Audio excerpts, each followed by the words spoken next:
Каспий KZ'тегі магазинде тауардың конверсия бағасын қалай көтереді? Конверсия бағасы Каспий KZ'тегі магазиндегі тауардың көрсеткіші. Ол өткізудің қаншалықты тиімді болатынын айқындайды. Ол неғұрлым жоғары болса, компанияның нәтижесі соғұрлым жақсы болады. Конверсия бағасын көтеру үшін қарапайым ұсынымды орындаңыз. Сатушы беретін бонуспен науқанды іске қосыңыз. Жақсы сападағы кем дегенде 6 фотосуретті салыңыз. Тауар күндіз немесе жарық студияда әр қырынан түсірілуі керек. Бәсекелестік бағасын белгілеңіз.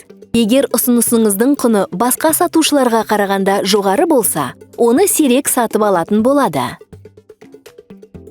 Жеткізу мерзімін қысқартып, тапсырысты алған күні, оларды Каспий жеткізуге беру үшін қабылдайтын уақытты ұзартыңыз.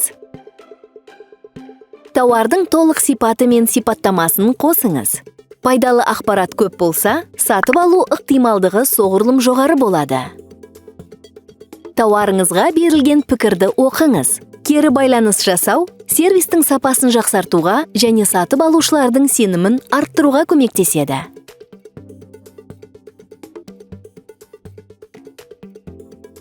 Сонда тауар карточкасында сатып алушылар үшін барлық ақпарат болады, ал тиімді ұсыныс сұранысты арттырады.